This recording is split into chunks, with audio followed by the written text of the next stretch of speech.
Yun, may hindi inaasahan syempre nangyari kay Inang dyan. Bigla siya raw natumba.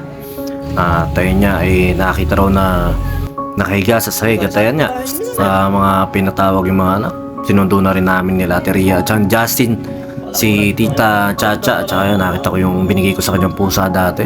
Nakita mo naman, Sheldon niya. Tsaka yun nga, nasa biyahe na kami.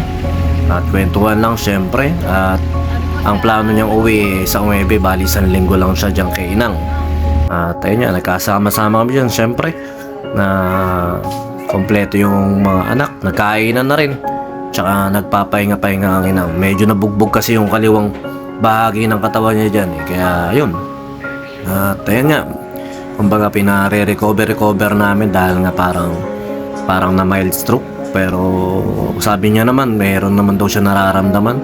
At buti nung bandang gabi, nakabawi-bawi na ang Inang. Siyempre, 88 years old na yan. Pero siyempre gusto pa rin natin makasama. At sabi nga namin magpapasko na. At siyempre, laban lang. At yan, yung ginagawa niya na yan, sumasakit daw yun sa tagliran niya.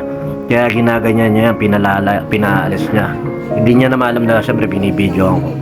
Ito naman, yung video lang naman ito, siyempre para sa mga kaapu-apuhan niya na makakakita ng video na to. At saka ito nga, dumating din sila Pastor ID. Si Pastor ID, anak ni Lola Mina yan, na ninang ni Mami sa kasal. At saka yung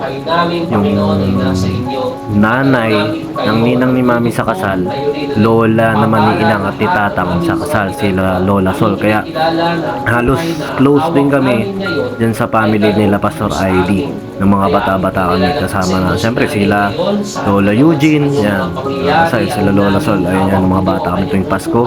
At pag dinadalaw kami talaga dyan, bit-bit kami ng lahat kami, isang kuyog kami pag pumupunta ng mga bata kami dyan kila Lola Sol. Ayun kayo, mga apo ni Madeng, mga anak ni Madeng. At saka yun nga, siyempre pakakainin kami lahat doon sa lugar na yan, sa kanila. Kaya napakabait din ng pamilya ng mga puwato na yan. Tsaka yun nga, pinag-pray ni Pastor ID ang Inang at lumakas naman.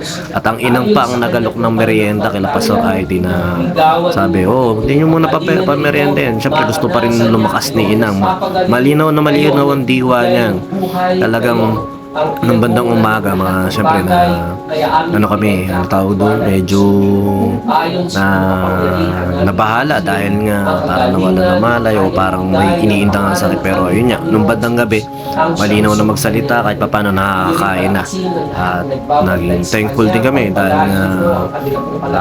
kahit paano nakaka-recover at Inang. At sana magpatuloy yung magsunod-sunod yung pag-recover ng kanyang lakas ulit. Kasi ang nagkulang kasi dyan, hindi na kasi masyado nakakita nga. Kaya yun, minsan nauuntog-untog. At saka ayun nga, nung mga nauuntog-untog, dumating sa punto na nabuwal na. Tsaka yun nga, nung bandang gabi, syempre minamasa-masahin ni Tito Arnold, Tita Janet. At syempre habang nandiyan kami, at saka yan, si Tita Chacha naman ang kumbaga malimem. Dumating din si Jeffrey. Yan, si Jeffrey naman yung kumbaga kumakausap.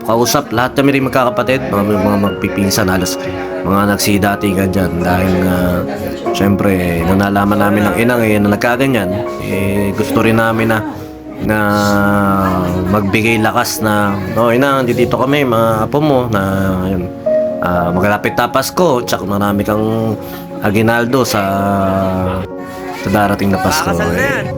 Siyempre mahal natin yan, lolo natin yan. Tsaka yan sila Isan Buna dumating din, at sila Sherwin. Yan kami yung mga tumutulong-tulong sa pagbubuhat-buhat yan ng konti kay Inang. Dahil nga puro babae ng mga natutulog dyan. Tsaka yun nga, tama naman sila Tita Janet na dapat pag habang nagbabata, hindi naman talaga dapat inom. Sherwin kapatid namin nagpainom. Tsaka yun din, syempre nasundan na rin. Kaso nga, pag ganyan talaga na may binabantayan, dapat talaga hindi nainom. Tsaka yun nga, kainan na rin kami. At medyo nasarap din sa kainan dahil nasa pakasarap nung bagong. At saka sarap ng ulam, tilapia at ano tawag doon? Tilapia at talong. Tsaka yan, si Jeffrey na naman na nagpapakain, sila Ate Ria. Ayan ang mga talagang lagi nandiyan sila Tita Neneng. At saka ito na si Tita Tita Incha. Tita Alicia yan eh. Kaya Tita Incha ng mga bata kami. Yan, sila JC, dumating din. Nandiyan dyan kumpleto yung mga magkakapatid. Talagang kahit na yung pito magkakapatid, pag yung anim yung paglalaki, kumbaga pag mga nagkanya-kanyang pamilya na, parang tingin mo napakalit na pamilya yung pito, pero lalo na siguro isa. Kaya siguro masaya rin talaga yung napakarami yung magkakapatid sa pamilya. Siyempre marami kayo nagkakatulong-tulong sa mga ganyang pagkakataon. At saka yan nang siyempre ano-ano na yan, nagpapahinga na siya. Dahil na ayun din ang kulang dyan, electric fan. Kaya sa mga darating na araw, magpapabili tayo ng electric fan dyan para kahit pa paano may electric fan na magagamit. Tsaka yung mga nagbabantay sa kanya kasi kailangan yun. Yun yan, nawa ang inang ay maka-recover dahil nga syempre malapit na rin mag-birthday, January 30 yan. Nawa magbalik yung lakas niya at makasama pa natin. At malapit na magpapasko, syempre mas masaya na sama-sama yung kasama natin yung mga mahal natin sa buhay.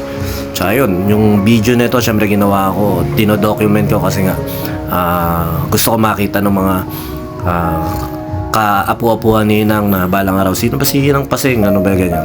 Basta Inang, mahal ka namin at pagaling ka pa. Siyempre, alam mo naman yun, pag nandiyan tayo masarap yung kakwentuhan ka pa rin namin. Nakikitawanan, nakikidaldal, nakikiganito.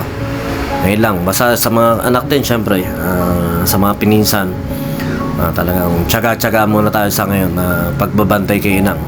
Makarecover lang yan siyempre, masarap pa rin na magkakasama nga tayo sa Pasko. Sa yun lang, ingat tayong lahat, yung kalusugan natin. At basta kalusugan natin, ingatan natin.